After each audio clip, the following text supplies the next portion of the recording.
"Move along! You're in the wrong seat!" Lauren Price's cold voice sliced through the tense air of the first-class cabin like a knife. Her arm shot out, blocking the aisle. In front of her stood a composed black woman, holding a boarding pass that clearly read, "Seat 2A, First Class." That woman, Dr. Naomi Carter, 40, 2 years old, CEO of an aviation finance conglomerate, merely raised an eyebrow. But Lauren didn't look at the ticket. She looked directly at Naomi, as if this woman had trespassed into forbidden territory. Behind her, Thomas Whitaker, a white businessman, in his mid-40s with a Rolex gleaming under the cabin lights, stood smugly. He smirked, voice dripping arrogance. "That's my seat. I paid full price for it." In that instant, the cabin held its breath. Other passengers froze. A few heads turned, eyes darting with curiosity and judgment.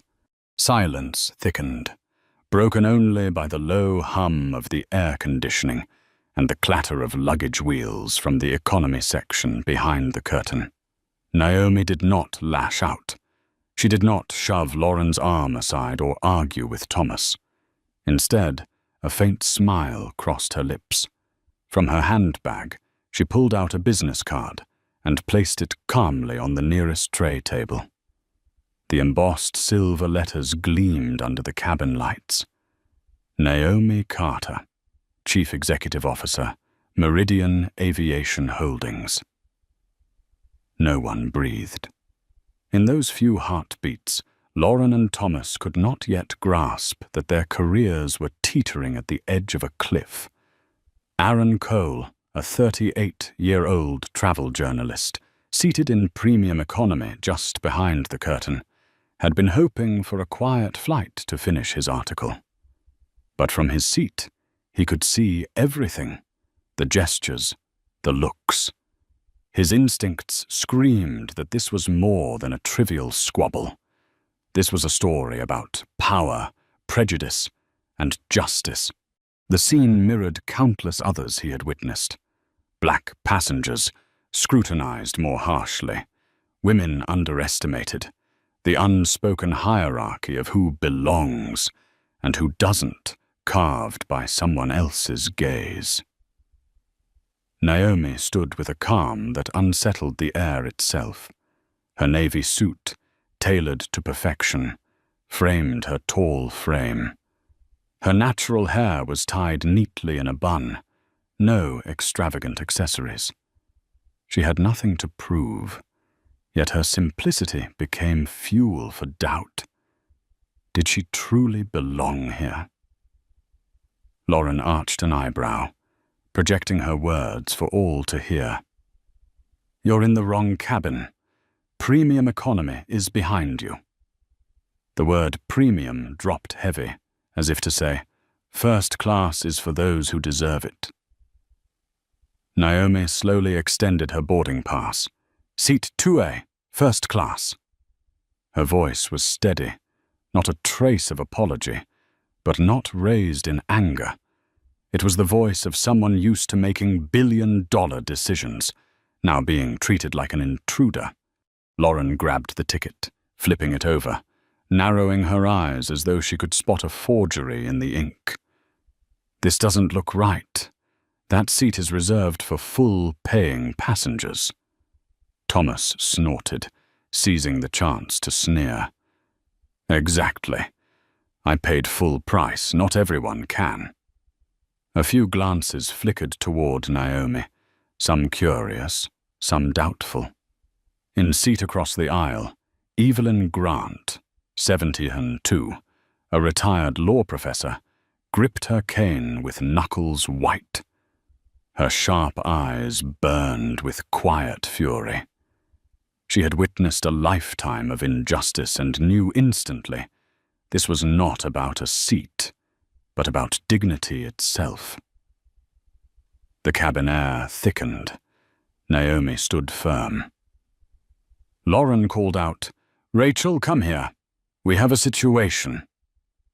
Rachel Matthews, 38, the lead supervisor, approached with the practiced neutrality of years on the job.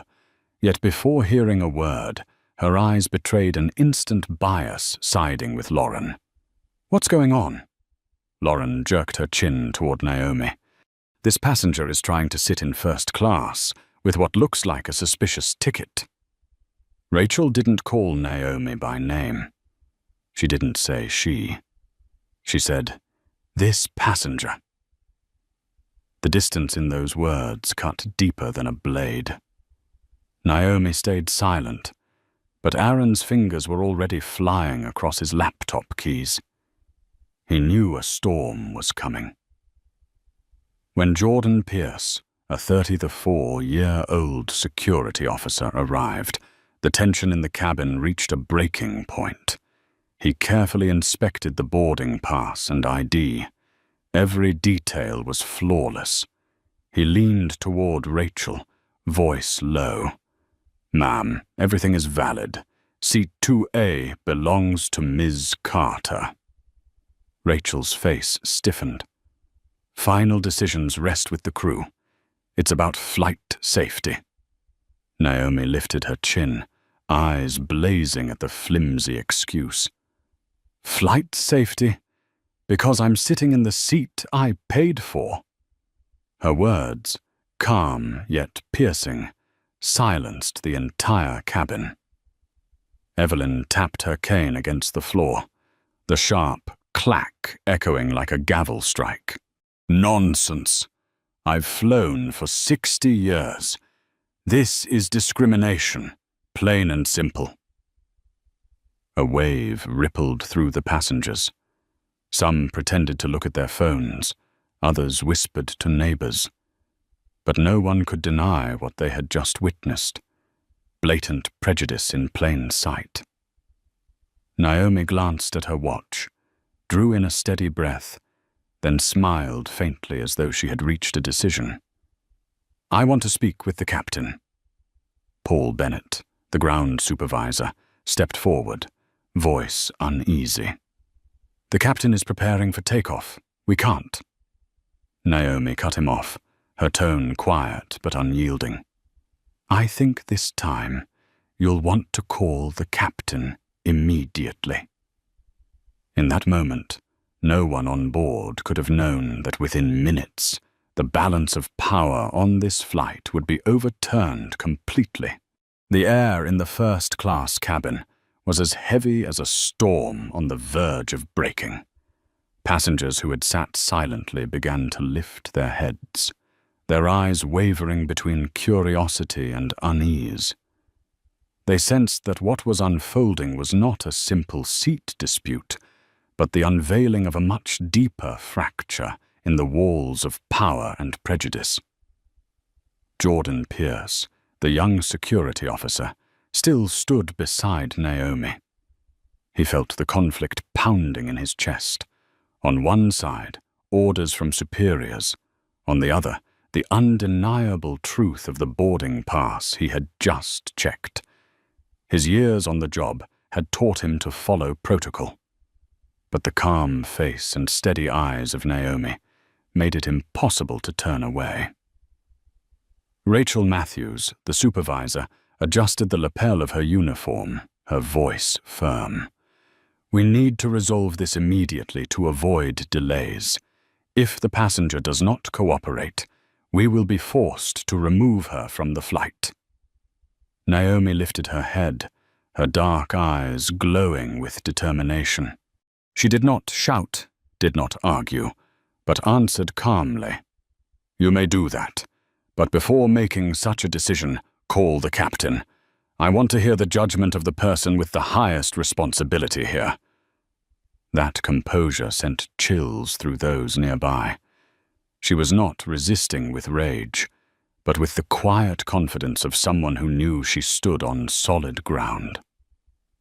Across the aisle, Evelyn Grant pressed her lips together, her hand trembling on her cane, though her eyes remained sharp.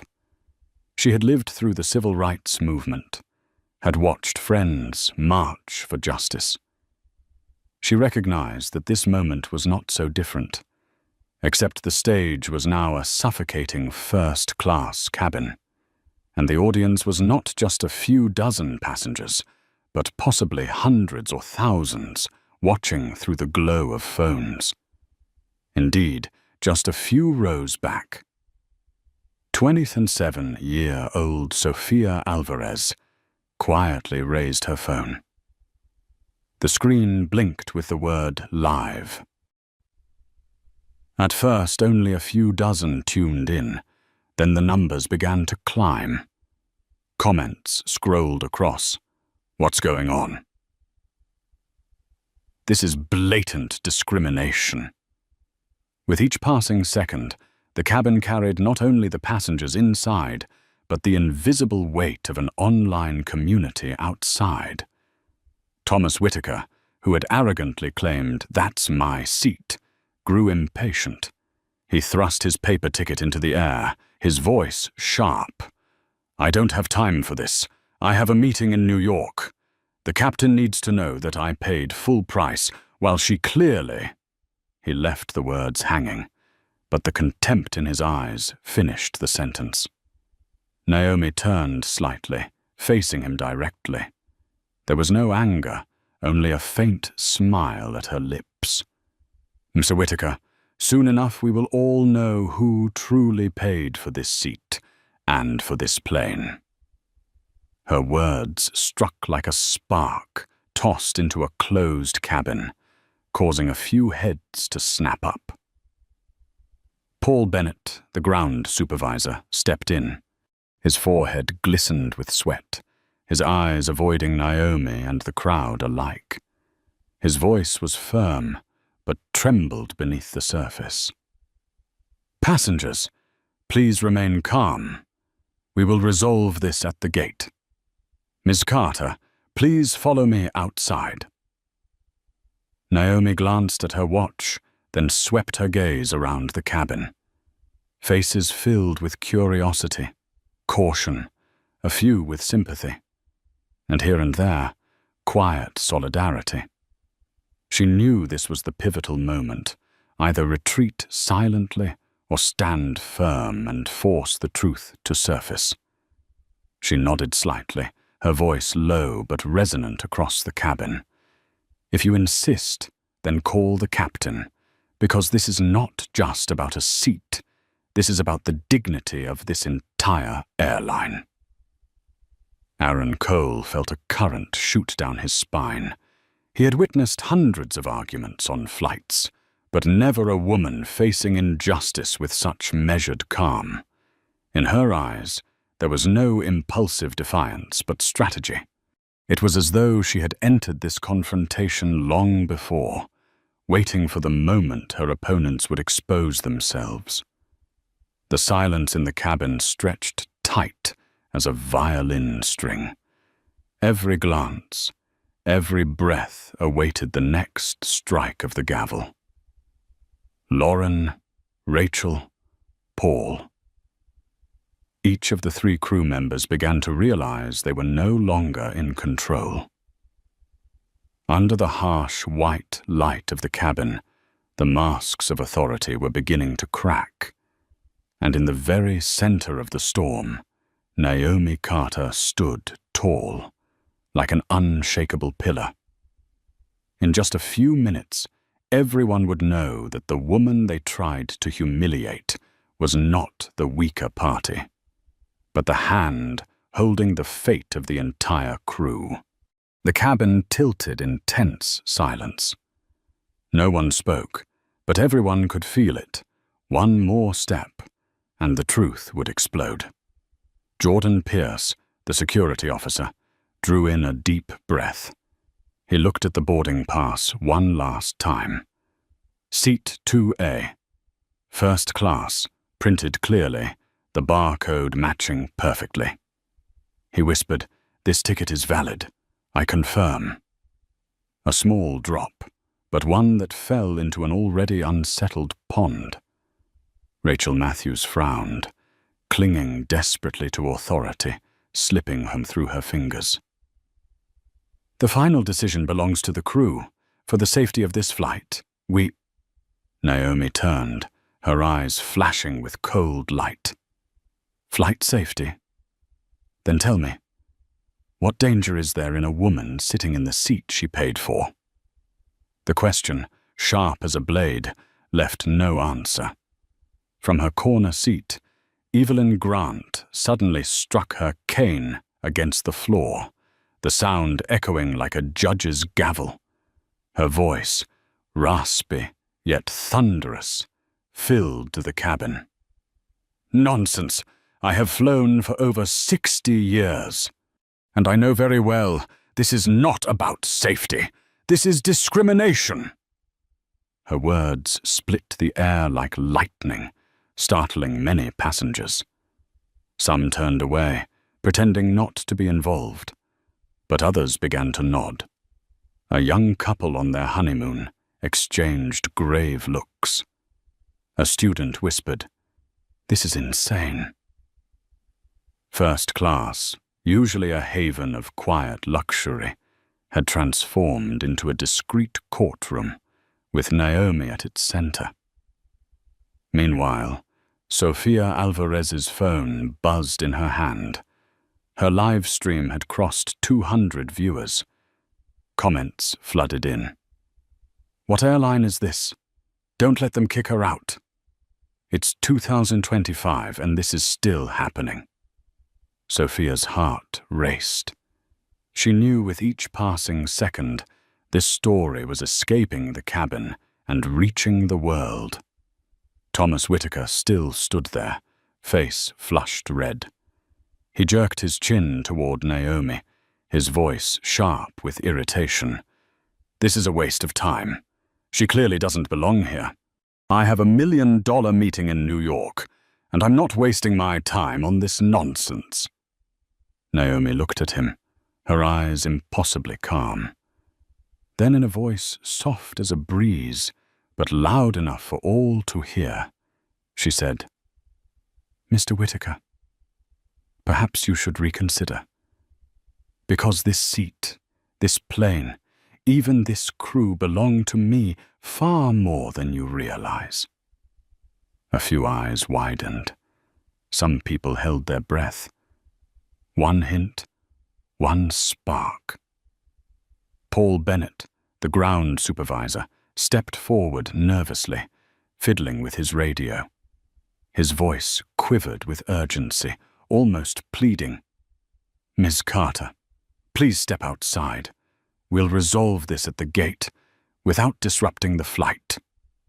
Naomi glanced at her watch. Her expression remained unchanged, but her eyes blazed with resolve. She shook her head slowly. "I paid for this seat. I have the right to sit here, and I will not leave unless the captain himself asks me directly." The words locked the tension in the cabin tighter, as though it could be sliced with a knife. Aaron Cole, the travel journalist behind the curtain, felt sweat bead across his palms. He had never seen a passenger hold ground like this. She was not shouting. She was not begging. She was commanding the situation with unnerving composure. This was not a petty clash, he thought. This was a chess match, and she was waiting to play her ace. Jordan leaned toward Rachel, his voice low but steady. "Ms. Matthews, I cannot file a false report. The ticket is valid. The ID is valid. I checked it myself." Rachel faltered, her ears burning red. Lauren Price gripped the boarding pass, her voice laced with venom. "Anyone could print this at home. You're not fooling me." Naomi turned, her lips curving into a faint smile. That smile rippled through the cabin, not the smile of the powerless, but of someone who knew she held the entire board in her hands. She slipped a hand into her coat pocket, drew out a sleek silver card, and set it gently on the table beside the seat. The embossed letters gleamed under the cabin lights. Naomi Carter, Chief Executive Officer, Meridian Aviation Holdings. First class fell into silence. Paul Bennett's eyes widened. Rachel swallowed hard. Lauren staggered half a step back, as though struck by an unseen current. Thomas Whitaker, still oblivious to the earthquake beneath his feet, barked, "What are you waiting for? That seat is mine." But the others understood. The moment of revelation had arrived. The woman they had dismissed, the one they tried to force to the back, was in fact the one with the true power to decide the fate of the entire airline. From the row behind, Aaron Cole sat frozen. He knew the travel piece he had been drafting had just transformed into an epic. And in that heavy silence, everyone understood. The battle for power had just begun. The cabin felt frozen in time. The silver business card gleamed under the lights, embossed letters daring every skeptical gaze. Naomi Carter, Chief Executive Officer, Meridian Aviation Holdings. Paul Bennett stood stunned, the radio in his hand suddenly heavy. He blinked rapidly, as if unable to believe that the woman stopped just minutes earlier was in fact the CEO of the corporation, leasing dozens of aircraft to this airline. Rachel Matthews tried to maintain composure, but the corner of her mouth twitched and her eyes darted. Lauren Price stepped back half a pace, her grip on the boarding pass loosening unconsciously. Only Thomas Whitaker remained defiant. His face twisted as he barked, "So what does that mean? I'm still a paying customer. That's still my seat." Yet his voice had lost its earlier sharp arrogance, replaced by unease, the tone of a man who hadn't yet realized the ground beneath him was splitting apart. Naomi unlocked her phone with a swift motion, the screen lighting up with a PDF document. She tilted it toward them, her voice steady and deliberate, each word striking like a hammer. "This is the current leasing contract between Meridian and SkyWest. We finance or own 37 aircraft, including the plane we are on. Tail number N7392B, listed on page 3. She scrolled down, lines of registration numbers glowing on the display. Paul leaned in, his hand trembling as he matched them. The truth cut like a blade. The cabin erupted in a suffocating silence, half shock, half silent admiration. A few passengers gasped. Murmurs spread like wildfire through dry grass. Aaron Cole, the journalist, felt his heart leap. He could hardly believe his luck. An undercover CEO, humiliated on an aircraft she financed, now revealing her trump card before an entire cabin of witnesses. This was no longer just a travel column. This was a media earthquake. Evelyn Grant sat upright, her aged eyes flashing with renewed fire. She nodded, whispering to herself, "Justice. Sometimes it arrives in the calmest form." Rachel inhaled sharply, clinging to the last scraps of authority. "This is an operational matter. Cabin control belongs to us. If you wish to complain, you can file a report with the company." Naomi smiled, not mockingly, but with the confidence of someone who had already seen every move on the board. "A complaint? I have it ready. And under the airline's own policies, every incident of discrimination must be recorded and archived. I want a report filed here and now, with names, times, statements, and witnesses." Jordan Pierce, silent until now, gave a firm nod. He opened his work tablet, launching the incident form. His voice was deep and resolute. "I will file the report. This is mandatory procedure." His words sliced through Rachel's fragile resistance. Sofia Alvarez, her phone still raised, widened her eyes as the viewer count surged past 500. Comments poured in. "That's really the CEO." They picked the wrong woman to mess with. The media needs this footage.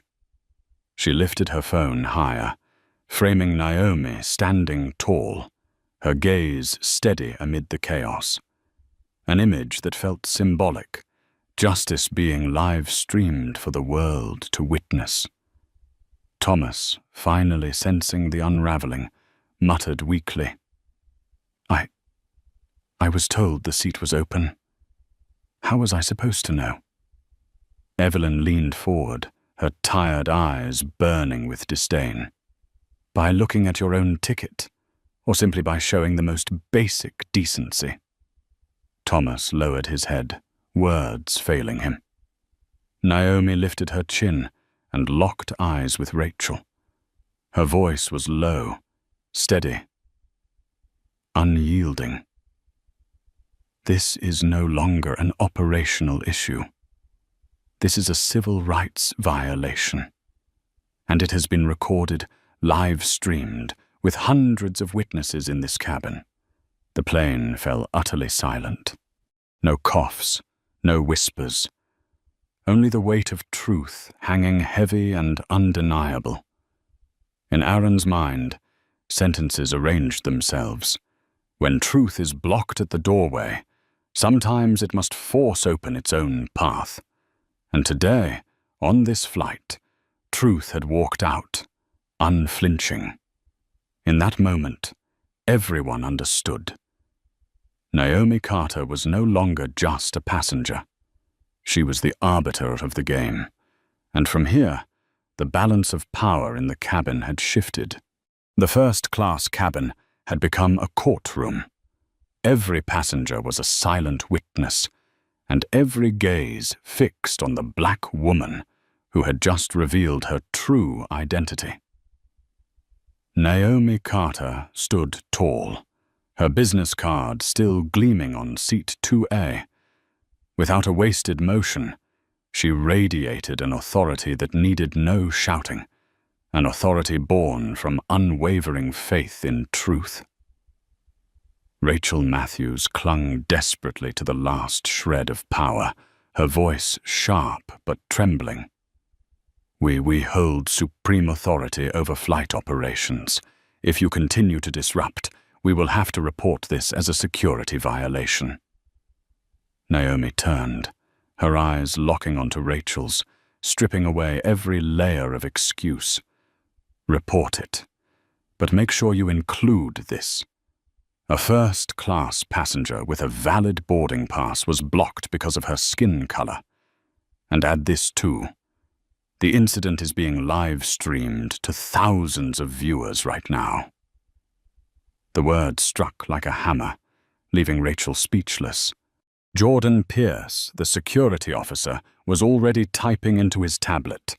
Each tap marked another piece of irrefutable evidence. His voice was firm. "The incident report is being created. Every word and action from staff and passengers involved will be recorded." Paul Bennett stepped back, sweat beading on his temple. What he thought was a simple case of a passenger in the wrong seat had turned into a ticking media bomb. In the row behind, Sofia Alvarez could barely believe her eyes. Her live stream had passed 1,000 viewers. Comments poured in.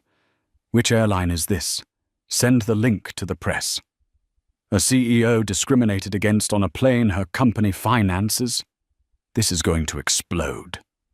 Sofia bit her lip, still holding her phone steady, outrage mixing with awe.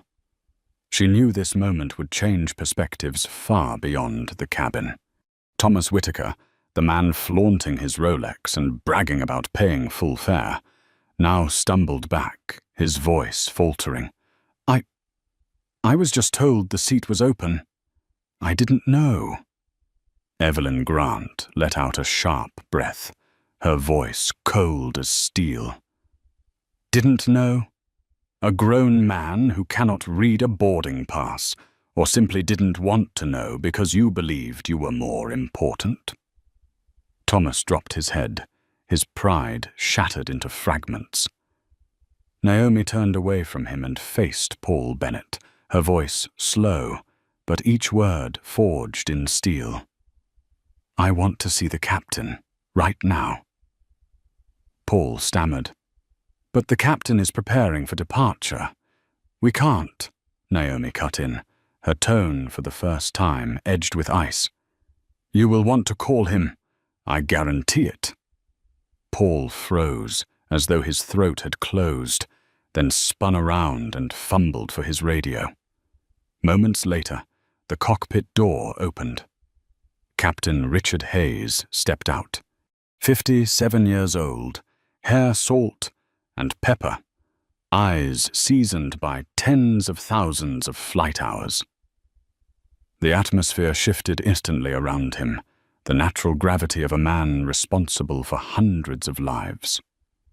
"What is going on here?" he asked, his voice calm but weighty. Paul handed him the business card with shaking fingers. Richard glanced down, then looked up, his eyes widening slightly in recognition. He turned to Naomi. "Dr. Carter." The greeting sent a ripple through the cabin. It was more than courtesy. It was acknowledgement, confirmation that this woman truly held a place of significance. Richard extended his hand. "I apologize for the mistake. Your seat is entirely valid. I want to know, what can we do to make this right?" The cabin was silent. Evelyn nodded slowly, eyes alight with satisfaction. Sophia adjusted her phone, capturing it all. A black woman receiving belated respect that overturned the entire balance of power in the cabin. Naomi did not shake his hand. She shook her head gently, her voice calm yet resonant. "What I need is not a private apology. I need transparency. Everything that has happened must be documented, publicly, so no one can ever do this to another passenger again." Her words landed like nails driven into wood. Sharp, uncompromising. Aaron Cole, in the row behind, felt the pen tremble in his hand. He knew he had just witnessed history, a moment when someone dismissed and humiliated had, within minutes, forced an entire system to face the truth. In Naomi Carter's eyes, he saw not only the sting of insult, but also a vision beyond it, the resolve to turn pain into the lever of industry-wide change. And Aaron thought to himself, this is only the beginning. The real storm is coming. The cabin felt split in two. On one side, the awkward silence of the crew. On the other, the rising undercurrent of passengers awakening to what was unfolding. Naomi Carter remained standing, not rushing to sit down in seat 2A. She looked directly at Captain Richard Hayes, her voice calm, but each word weighted with steel. "Captain, I do not need special treatment. I only want procedure to be followed correctly. I purchased a first-class ticket. I hold a valid boarding pass, yet I was stopped because of how I look. If you truly want to make this right, begin by filing an incident report here and now." Security Officer Jordan Pierce immediately nodded. His tablet was already open, the empty fields of the report glowing on the screen. He spoke clearly, like an oath. "I will document everything. Names of staff, the time, the words and actions. This will be official evidence." Naomi's eyes softened slightly. Good, because too many times, Incidents like this vanish into the dark simply because there is no record. Lauren Price, the flight attendant who had first blocked Naomi, went pale. She blurted out in desperation, "No one here intended to discriminate. We were only following procedure." A voice rang from the back of the cabin, sharp as a gavel. Evelyn Grant struck her cane against the floor once more, her eyes like blades. "Do not hide behind excuses. I heard you clearly. Premium economy is in the back." That tone, that emphasis, I have heard it my entire life. It was not procedure. It was contempt. The accusation left Lauren speechless, sweat beading on her forehead, no defense left to grasp. Meanwhile, Sofia Alvarez's phone buzzed relentlessly. Viewers on her live stream had surged past 2,000.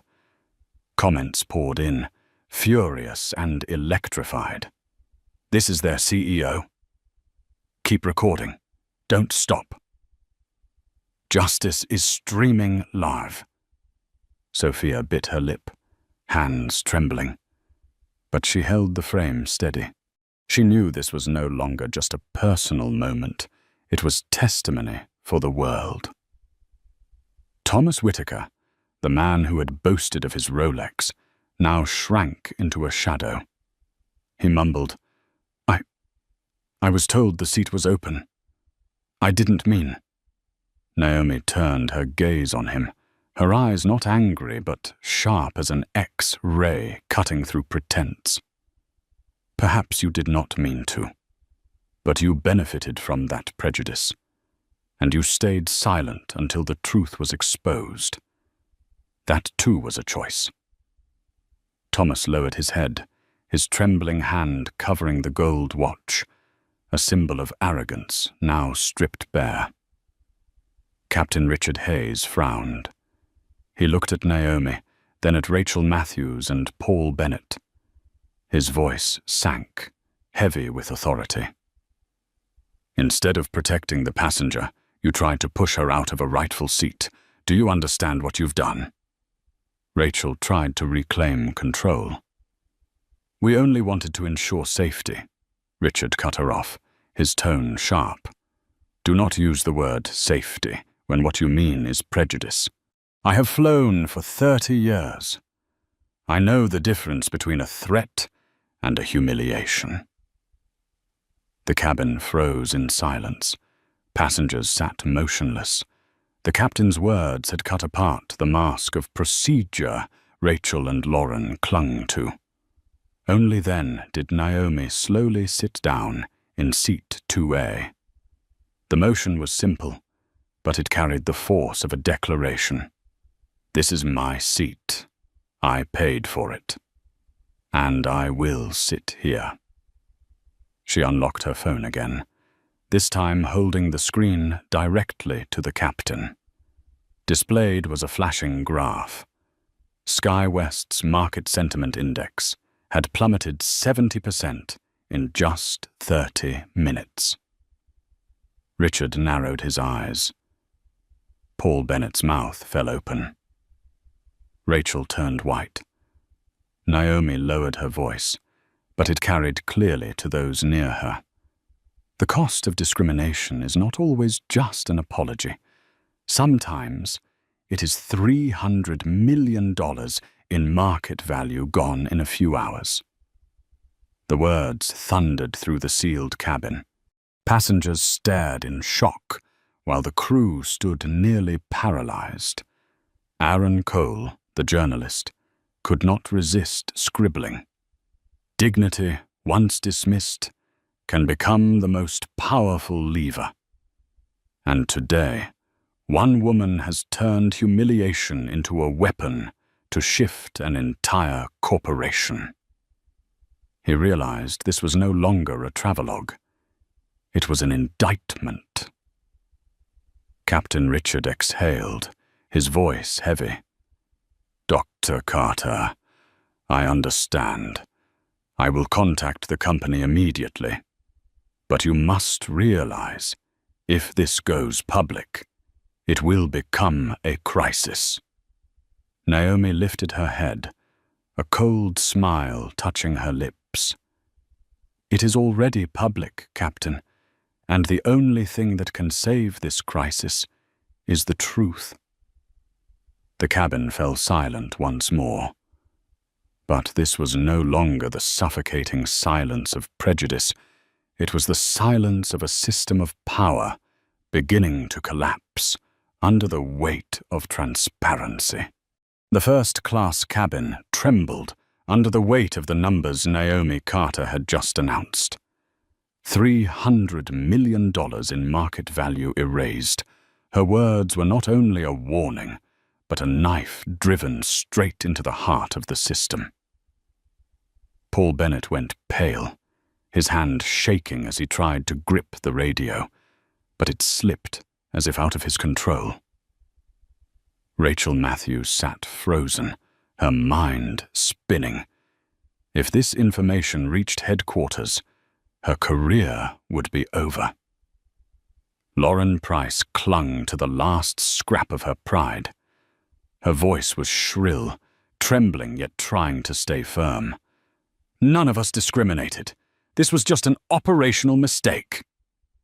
A sharp crack echoed. Evelyn Grant slammed her cane against the floor again. Her aged eyes burned with fire, her voice cutting like a blade. A mistake. I have flown my entire life. I know the difference between a mistake and an insult, and what I heard from your mouth, from your tone, was not a mistake. It was contempt. The cabin rippled with unrest. A few passengers nodded, whispering to one another. A young couple in the row behind exchanged heavy looks. They had seen everything from the start, and they knew the old woman was right. Naomi did not lash out. She simply sat tall, her eyes bright, her posture unyielding. It was her composure, more than any rebuke, that unsettled Lauren. Captain Richard Hayes stood across the aisle, his gaze darting between Naomi and his crew. He had flown thousands of flights, handled countless crises, but he had never seen a passenger transform a cabin into a courtroom like this. His voice carried, heavy but fair. We must record the truth.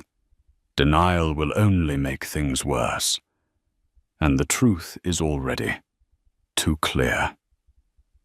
Sofia Alvarez's phone buzzed non-stop. Her live stream had passed 5,000 viewers, climbing every second. Comments flooded in. They're burying themselves in front of the whole world. She's really the CEO. Unreal. This is a lesson for anyone who thinks they can belittle others. Sofia looked at Naomi, her heart racing. What she saw was no longer just a business leader, but a symbol. Into her phone's microphone she whispered, voice shaking, "You are watching a moment that will change the entire airline industry." Thomas Whitaker, the man who had once raised his chin and demanded my seat, now looked like an animal cornered. He tried to find an escape. I was only told the seat was open. I didn't know. Naomi turned, her voice low and calm, but each word struck like stone. You didn't know, or you didn't want to know, because in that moment you chose silence, and silence is also complicity. Thomas had no reply. His face flushed red as he sank into his seat. The Rolex on his wrist, once a symbol of power, now gleamed like a stain of shame. Jordan Pierce kept typing into his tablet, each line another cut through the excuses. He lifted his head, his voice ringing. This report will be sent directly to the Federal Aviation Administration. No detail can be erased. Paul Bennett panicked. Jordan, You can't. This is my duty, Jordan cut in, eyes steady. If you want me to lie, put it in writing and sign your name. Otherwise, do not stop me from doing my job. The passengers erupted in applause. Some whistled. The sound of approval filled the cabin, fueling Jordan and fanning the flames that were consuming the crew's credibility. Naomi leaned back into seat 2A at last, a simple gesture, but regal, like a queen reclaiming her throne. She opened her tablet again, her voice carrying, "Remember this. This is no longer a personal incident. This is a systemic failure, and systemic failure requires a systemic solution." She paused, her gaze sweeping the cabin, then lowered her tone, heavy as iron. "That is why I brought the Meridian Protocol. If SkyWest wants to survive, they must sign it here and now. If not, I will be in front of Congress tomorrow." The cabin shook with shock. Evelyn Grant raised her hand to her mouth, eyes glistening with tears. Sophia shouted into her live stream, "She just issued an ultimatum." Naomi read each clause aloud. 40 hours of anti-bias training every year with mandatory testing. AI systems monitoring customer interactions in real time. Independent civil rights auditors with authority to suspend flights. Public quarterly audits.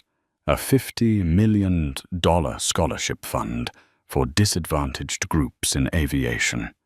Each demand hit like a hammer, rattling the cabin. Passengers sat up straighter, many nodding. A young student whispered, "This is how you change a system, not with an apology." Captain Richard stayed silent for a long moment. Then he looked at Naomi, his voice hoarse but clear. "Perhaps you are right, Dr. Carter. The time for true reform has come." Naomi's gaze locked onto his. "Not perhaps, Captain. Now." The first-class cabin held its breath. Then a burst of applause erupted from the back rows. It spread quickly, rolling forward like thunder. On Sophia's screen, the comment feed exploded. "Now! Now! Now!" Naomi Carter had turned an ordinary flight into a historic tribunal. And now, the whole world was waiting for the final verdict. The airplane cabin had become a silent battlefield, every gaze like a spear aimed at the crew. Naomi Carter sat tall in seat 2A, her hand resting lightly on the tray table as if it were the most natural place for her, and indeed it was. Sophia Alvarez's phone buzzed non-stop, her screen flashing wildly. 2,000 viewers became 5,000, then 7,000. Comments flooded in. "They picked the wrong person. This needs to be on TV right now. History is streaming live." News outlets began to share the video. Sophia swallowed hard, her hands trembling, but she held her phone steady. She knew she was now the link in the center of a media storm. At that moment, Rachel Matthews's phone rang. She glanced at the screen and went pale. It was a call from the regional office. Her voice broke as she whispered to Paul Bennett. "Headquarters is watching the live stream. They said we must preserve all data." Paul's legs weakened. Regulations he had always brushed aside came back to him. Every incident with elements of discrimination must be reported and preserved as evidence. Jordan Pierce typed a few more lines into his tablet, his voice firm. "I will collect all devices from the involved crew members in accordance with evidence preservation protocol." Lauren Price jumped to her feet, nearly screaming, "You have no authority to do that." Jordan turned, his eyes sharp as steel. "My authority is to protect the integrity of the investigation, and I will do it." His words rang out like iron, drawing quiet applause from several passengers. Naomi raised an eyebrow, her eyes flashing with faint approval. She pulled up another document on her tablet and turned the screen for those nearby to see. It was an internal email from 3 months earlier, clearly marked. Anti-discrimination training, optional due to scheduling conflicts. Next to it was the electronic signature of Rachel Matthews. Naomi's voice lowered, slicing through the air. "This is not personal error. This is systemic failure. Training was designed to prevent this, and you dismissed it. Today, the consequences are clear." Rachel's face drained of color, her lips trembling, excuses trapped in her throat. Aaron Cole, the journalist, scribbled furiously.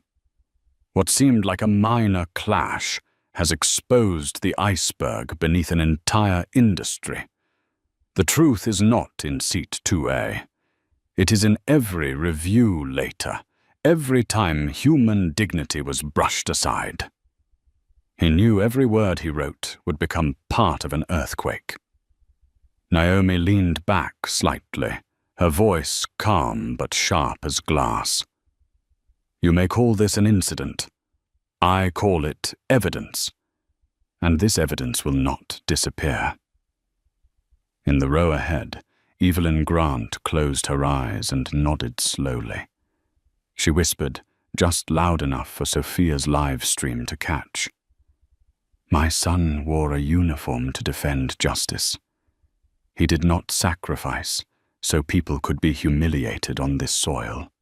Her words struck like a torch, fueling the outrage of the online audience. Comments exploded. "Respect for Evelyn. She is the witness of a generation." Inside the cabin, power had shifted. The crew, once the enforcers, were now shrinking back. The passengers, once silent observers, had become the jury, and Naomi Carter, with unshakable composure, had become the quiet judge presiding over the trial. Her voice rose again, steady and weighted, pressing into the memory of all. "I do not want hollow apologies. I want reform. If you do not act, I will. And I have the power, the evidence, and the support to make it happen." A young passenger leapt to his feet, clapping. Others joined, applause spreading like fire through the cabin. No one stayed silent any longer. Naomi sat upright, her eyes gleaming. In that moment, no one dared to think she was out of place. The truth was undeniable. It was they who needed to learn how to stand in the right place. The first-class cabin had become a public courtroom, and with every passing minute, the pressure from outside grew heavier. On Sofia Alvarez's phone, the number of viewers surged past 10,000. Comments poured in like a tidal wave, impossible to read fast enough. "What airline is this? Name it." "She's the CEO. They dared to humiliate their own CEO." History is happening, right here in the sky. Sophia felt her heart pound like a drum, but her hands stayed steady, holding the frame on Naomi Carter, sitting with quiet authority in seat 2A, surrounded by a flustered crew, outraged passengers, and a deeply uneasy captain. Naomi leaned toward the tray table, opening her tablet. On the screen, a live financial chart appeared, the red line plunging straight down. Her voice was low, but carried through every row. In 40 minutes, SkyWest's market value has dropped over $300 million. And this is only the beginning. Paul Bennett swallowed hard, sweat beading on his forehead. His voice shook. This will destroy the entire system. Naomi lifted her gaze, eyes sharp as a blade. No. It will not destroy. It will cleanse. Crisis only comes when you choose to cover up instead of change. Captain Richard Hayes gripped the brim of his uniform cap. He understood her words were not aimed at a few employees. They were a verdict against the entire system. His voice came out hoarse. "Mrs. Carter, what do you want from us?" Naomi answered instantly, without hesitation. "I want the truth recorded. I want every piece of evidence preserved.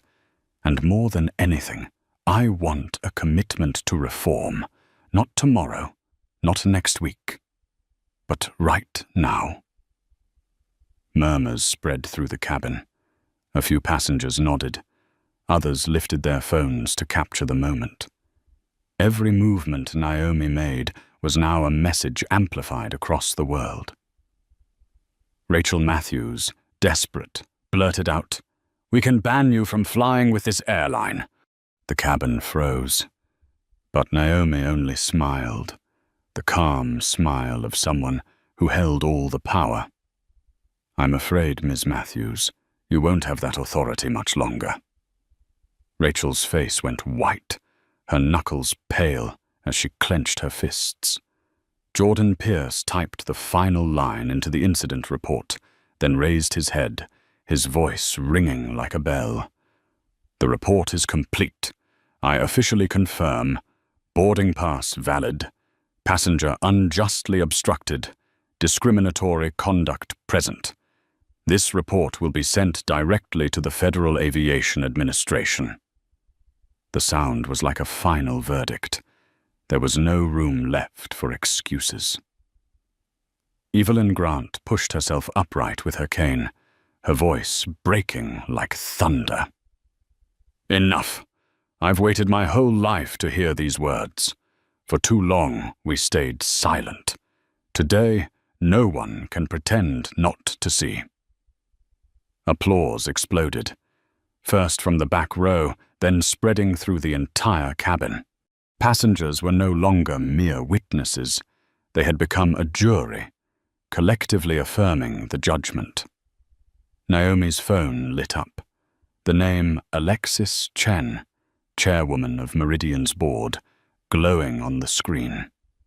She pressed it to her ear, her voice firm and steady. "Yes, I'm on the flight. The investors have seen everything. We will issue a statement as soon as we land." She hung up, turning to Paul, Rachel, and Lauren. "You have 24 hours. Either sign the Meridian Protocol, a full reform package I have prepared, or I will stand before Congress tomorrow morning and recount everything." The cabin erupted. Passengers gasped, and Sophia nearly shouted into her live stream, "She just delivered an ultimatum." Naomi listed the 5 points of the protocol, her voice echoing like an oath. 40 hours of bias training per year, with tests and certification. AI monitoring of customer interactions in real time, flagging favoritism. An independent civil rights inspector with authority to ground flights. Quarterly audits by a third party, results made public. A $50 million scholarship fund for underrepresented groups in aviation. Each point landed like thunder, shaking the cabin. Passengers looked at one another, shocked yet glowing with hope. Captain Richard Hayes looked at Naomi for a long time. He knew this moment did not just decide the airline's reputation. It could change the entire industry. His voice was hoarse but firm. Perhaps it is time for real change. Naomi sat upright, her eyes gleaming like steel. Not perhaps, Captain. Now. Right here. The cabin fell silent. Then applause roared again, like rolling thunder. Thousands of viewers on the live stream flooded the chat, their comments filling the screen. Now, now, now!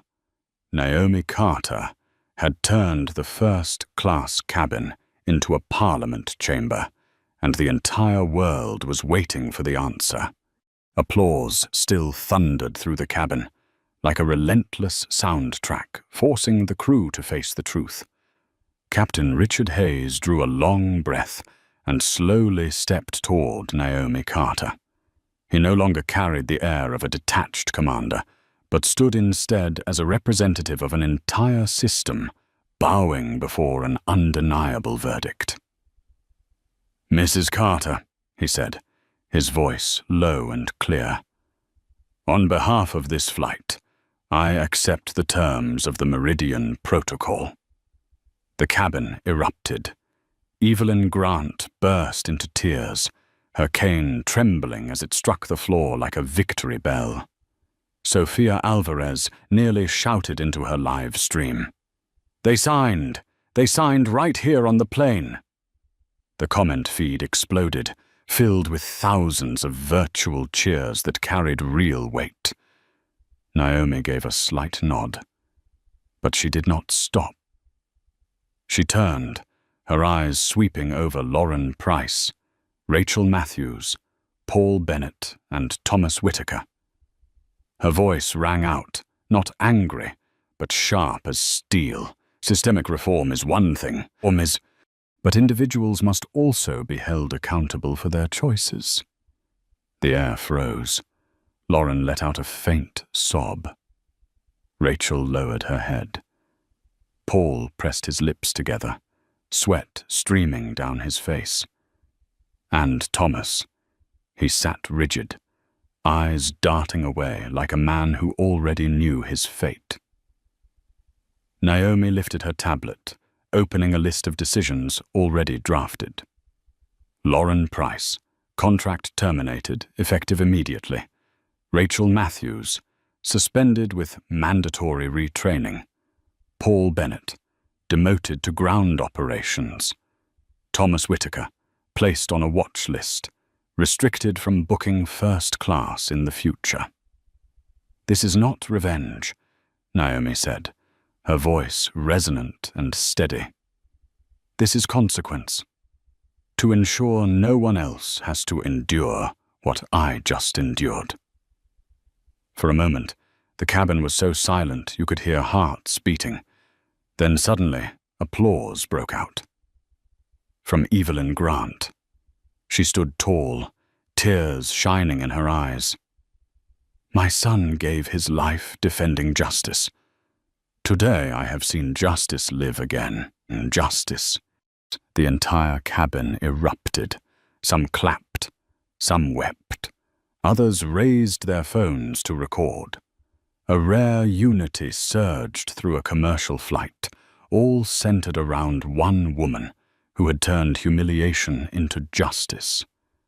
Naomi rose, her gaze softening. She extended her hand to Captain Richard Hayes. He clasped it firmly. In that handshake was not just reconciliation between a passenger and a crew, but a covenant between justice and the system.